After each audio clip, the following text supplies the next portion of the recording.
Good afternoon, my Real News Midday TV family. Welcome back to the channel for another news update. And in the news this afternoon, man shot and killed in St. James. An unidentified man was shot and killed in St. James on Friday evening.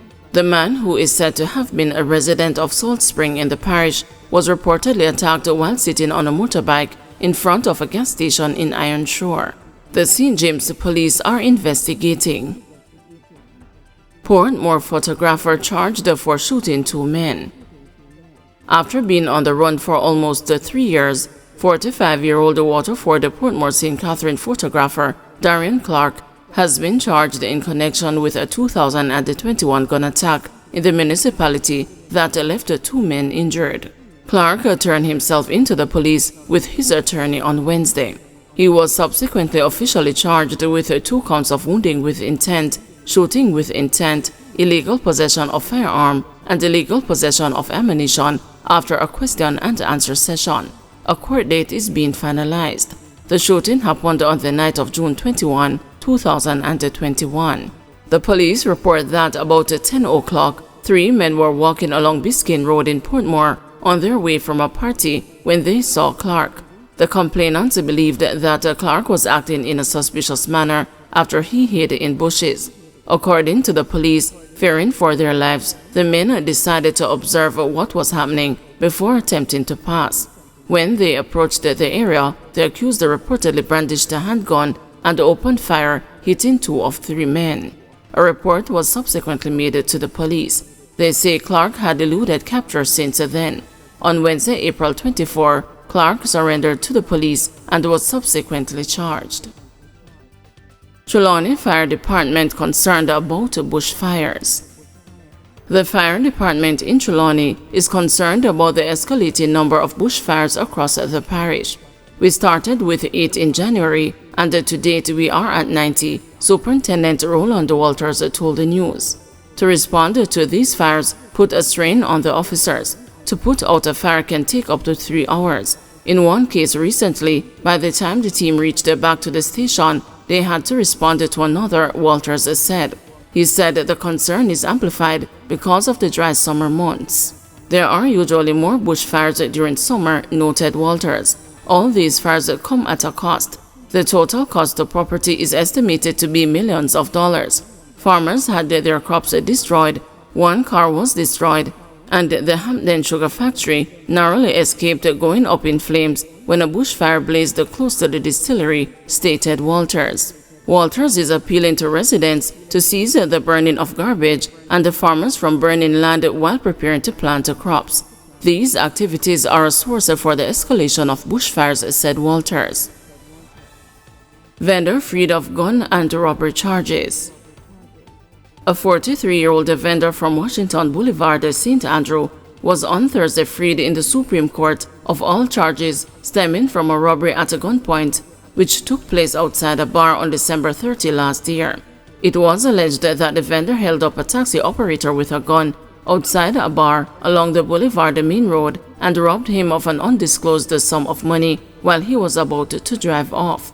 The taxi operator was not able to identify the accused.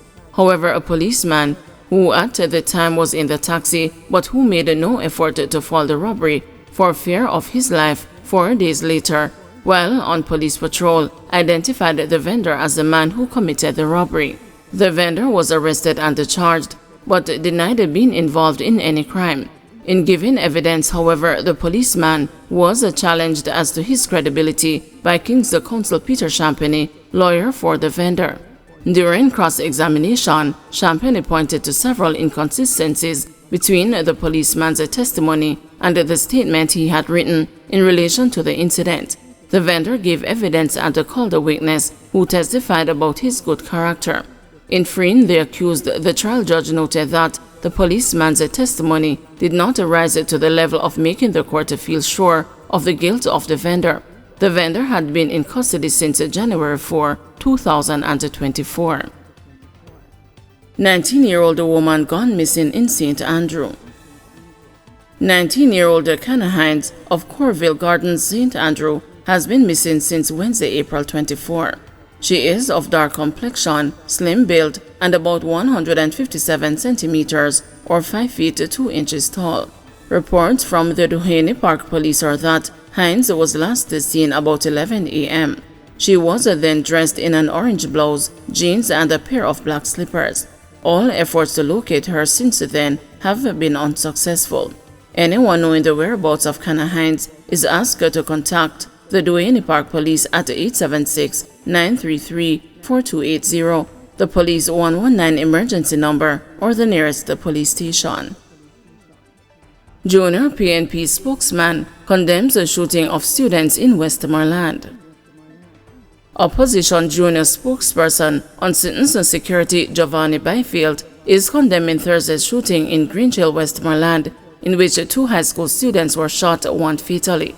Killed was 16-year-old Carson Barrett, a student of Green Hill High School. A female schoolmate was hospitalized. Byfield says he is deeply saddened by the gun attack, stressing that no student should ever have to fear for their safety while pursuing an education. Head of the Westmoreland Police Superintendent Othniel Dobson told the news that the investigations are pointing to the ongoing conflict between the Kings Valley Gang and the Answer Posse Gang. Byfield charged that it is utterly unacceptable that such violence has touched the school community. Violence should have no place in our society, and we strongly condemn this heinous shooting incident, he said in a statement on Friday. I am calling upon the authorities to swiftly investigate the matter, bring the perpetrators to justice, and take necessary measures to ensure the safety and security of all students in our community, he added. He is appealing to anyone with information regarding the incident to come forward and assist the police in their investigation. Mother of expelled St. James High student yet to hear from board chairman about a principal. What I need is either for him to stop doing what he's doing or they remove him from the school, because he can't just be kicking students out of school.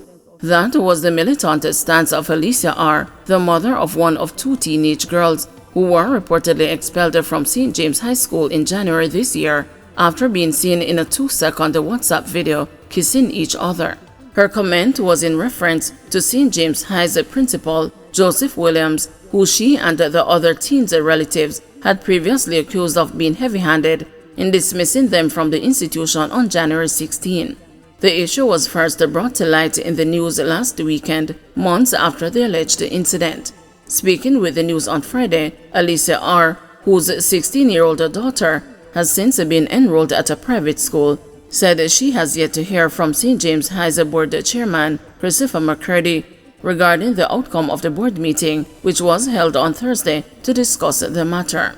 To be honest, it is either they are going to remove Mr. Williams from the school or he has to change his ways. But he cannot be acting like how he's acting, because he's behaving as if the school is his, Alicia R. declared. I don't know what the outcome will be, but I think my daughter is better off where she is at.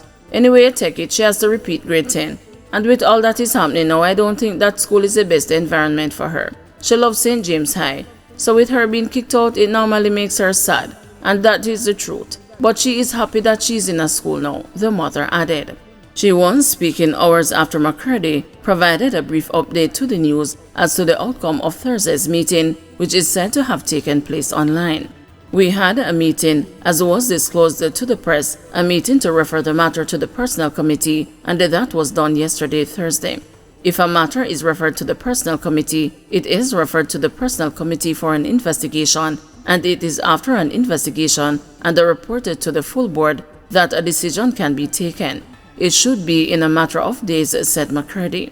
In the meantime, the mother of the other girl, who is 15 years old, and has not been enrolled in another school since the incident, declined to provide further comment on the issue.